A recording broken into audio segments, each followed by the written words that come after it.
I once clapped on a T-Rex record, you know. Oh really? Which one? Yeah, I don't know what, I can't remember what it was.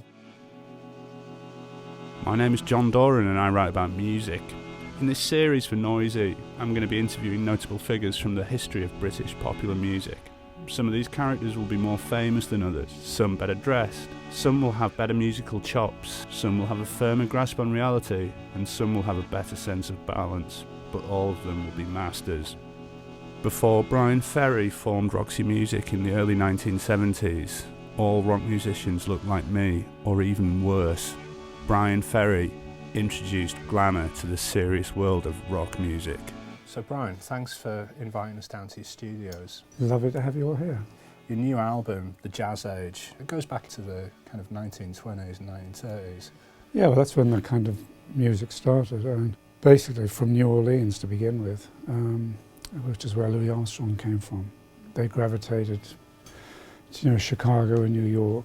One of the bands in New York was Duke Ellington, who was the other side of the 20s music, really, that we were kind of inspired by on this record.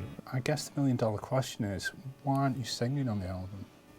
Well, this is the whole point of the album, was I wanted to do an instrumental record. For years I've thought, well, it'd be nice to see what the songs sound like as instrumentals and see how well they stand up. As a singer, I'd always kind of had plenty of the limelight, as it were, but me as the songwriter hadn't really got a look in. When Roxy Music started, I think it's fair enough to say that, you know, you were kind of powered by oppositional forces, you know, the kind of magnetic pull of the futurism and the kind of fascination with kind of recent past culture. Would it be fair enough to say that you're kind of more interested in looking back now? Well, there's a lot to look at if you look back.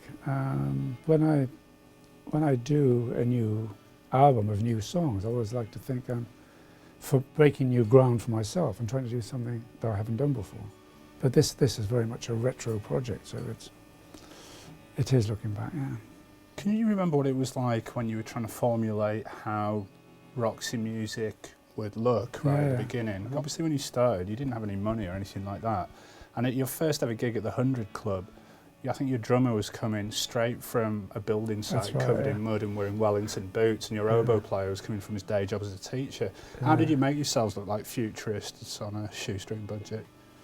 Well, we had friends. We had really creative friends who made us clothes and stuff like that. And Anthony Price being like the most famous one, or the well-known, and I guess the most influential. It was just having good, you know, talents around us, you know, who helped us do that. And as you say, for nothing, you know. Was the kind of way you looked and the way you spoke in interviews, was it a direct reaction to the kind of the hippie summer of love? Yeah, man. It was a bit. When the summer of love was happening, I was wearing a kind of mohair suit, you know, pretty much looking the same as I do now, you know, posing next to my Studebaker, you know. Which I spent all my college grant on. Although I liked a lot of the music, actually, the style of it didn't appeal to me particularly. I've always wondered that when it was time for you and Eno to don tiger skin and leopard skin prints, was there kind of any kind of ranking system that went on as to who got which, and any discussion over which was the superior big cat? Good question, but not really, no. In a way, your legacy has been to, like everyone who's come since, especially in this country, that you can be a serious musician and you can make very brilliant, forward-looking music, but look good at the same time. Well, that was kind of the idea. I don't know if we achieved it, but we tried, yeah.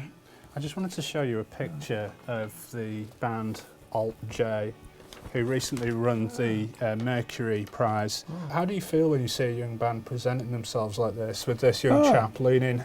No, it's fascinating, really, because that's the sort of thing we didn't want to do then, in '72, you know. And I guess it's a celebration of normality. One step from the dole queue, but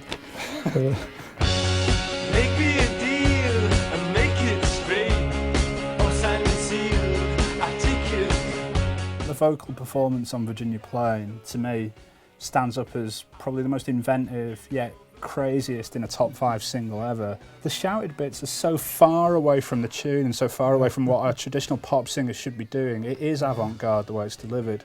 And I was wondering how you came up with this bonkers, for want of a better word, style. I'm not really sure. We were,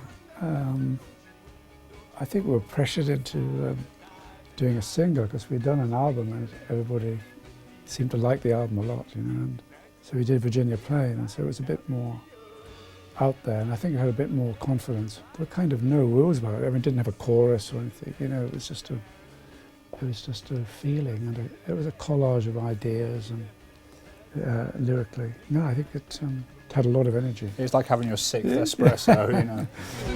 What's her name? Virginia Plain. It's interesting that the song mentions Baby Jane, and like we've only been looking around your studios for a few minutes, but I've seen a couple of Andy Warhol prints and stuff like that.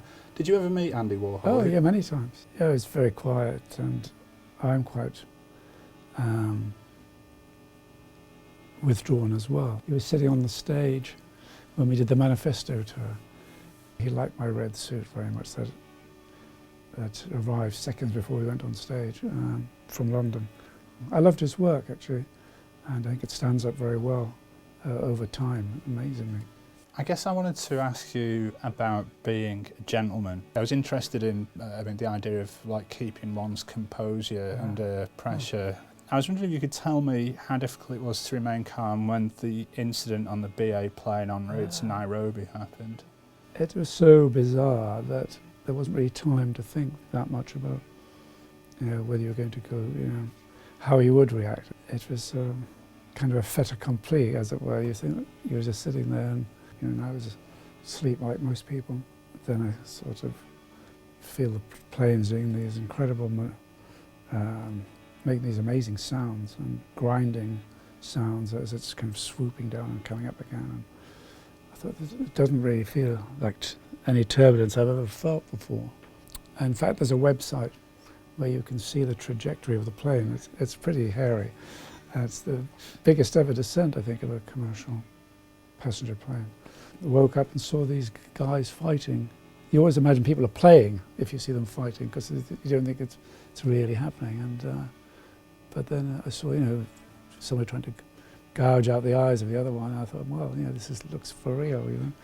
And luckily, in the front row, there were 2 really big guys who grabbed this guy as well. And of course, I was about to jump up and jump in myself with my sort of Geordie street expertise. But no, they overpowered him. But you still had time to upbraid your son for swearing, apparently. Yeah, well, I woke up, and what woke me up was my son swearing, and I said, hey, cut it out, or whatever everyone says. And yeah, I think good manners is very important. Thanks very much. Thank you very much.